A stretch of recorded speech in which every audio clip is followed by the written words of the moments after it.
Alternativni pogonski viri so danes v avtomobilski industriji še tabu, toda dolgoročno se ne bo mogoče izogniti. Danes prvi električni hibridni avtomobili sicer prebijajo let, a v vsakdanji uporabi po dosegu ali ceni še niso dorasli. Tudi vseeno, tudi v Sloveniji že najdemo ekofrike in pionirje električne mobilnosti. Pridružili smo se jim na čisto pravem ekorelju v Ajdovščini, kjer smo lahko na lastni koži spoznali vsakdanjo uporabnost, prednosti in omejitve pravega električnega avtomobila. Tokrat ni šlo toliko za hitrost kot za točnost, konstantno vožnjo in kar najboljši izkoristek energije. To pa so navsezadnje tudi glavni poudarki električne mobilnosti. In med udeleženci smo videli zanimive primere električnih avtomobilov. Od hibridnih vozil do električnega Nissana Leafa, malega Tacarja, Smarta, Focusa in Twinga, do navsezadnje tudi našega Citroena C0. S tem avtom smo že naredili 36 000 km v 2 letih in nimamo nikakršnih problemov.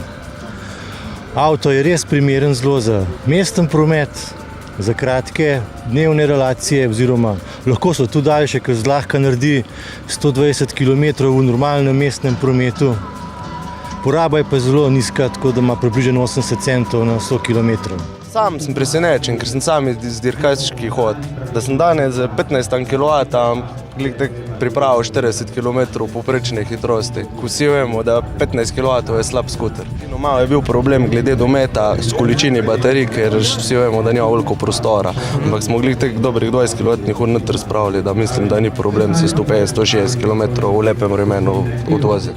Kar imam opravkov po Krasu, ko sem doma, do Sežane, do Komna in tako naprej, tle okrog, sem vse opravil z električnim avtom. Prednost hibridnega oziroma kombiniranega pogona z bencinskim je ta, da ga ne omejuje doseg, ne omejuje ga pozimi ogrevanjem vozila in še pozimi, ko je nižja temperatura, še zmanjšan doseg električnega vozila. Če imate večino poti znotraj 20 km, se vozite večino časa na električen pogon. Če pa imate daljše razdalje kot to, se pa vključi hibridni pogon, kjer ima porabo povprečju 4 litre na 100 km, tako da najboljše od obojih svetov. Doseg avtomobila je 200 km, noter je vgrajen DC motor, 32 kW, paket baterijske je tudi 32 kW, tako da to omogoča teh 200 km. Ja, vožnja z njemu je zelo prijetna, ima pač lepe navore, bolj kot dizelsko ali pa bencinsko vozilo, tako da ga je zelo prijetno uporabljati v mestnem prometu, lahko pa tudi greste na avtocesto z njim. Danes je izkazal se dosti dobro, zato ker vozne razslosti ima odlične. Takrat, ko se recimo kontrolor proti zdrsu izklopil, je ovinki na hitrostni preizkušnji odlično zvozil. Dosega pri tem režimu, ko smo ga vozili, imel 110 km, tako da se je izkazal na vseh ravneh. Motor pa krmilnik sta iskrena, prototipna izvedba. Baterije so kitajske, pač od enega podjetja iz Kitajske. Je pa res to, da je v bistvu Kemijski inštitut v bistvu tako tehnologijo razvijal baterij.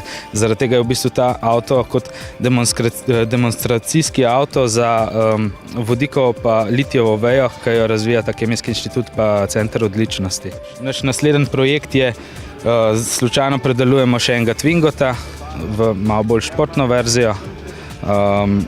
Potem ta tretji del projekta, električna mobilnost, je pa prototipen avtomobil.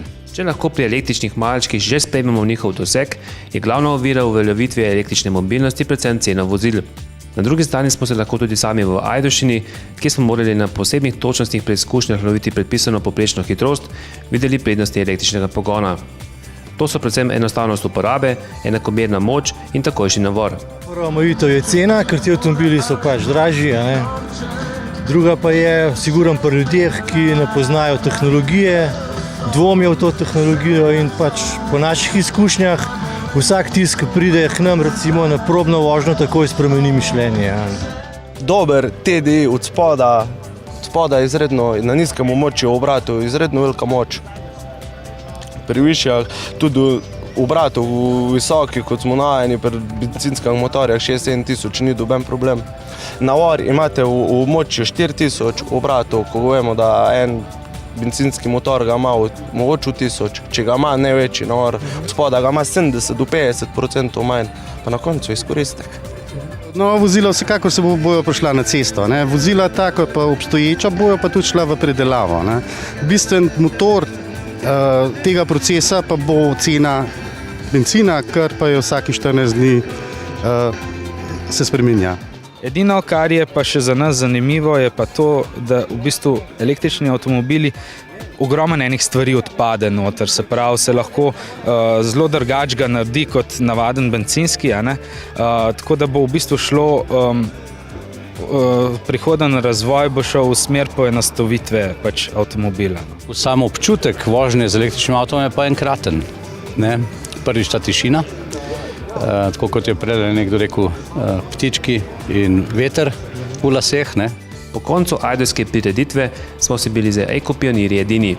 Športno udejstvovanje električnih vozil je lahko gonilo tehničnega razvoja. Tabuje pa bodo nalažje premostile vzdržljivejše in cenejše baterije, boljša aerodinamika vozil in širša mreža polnilnih postaj.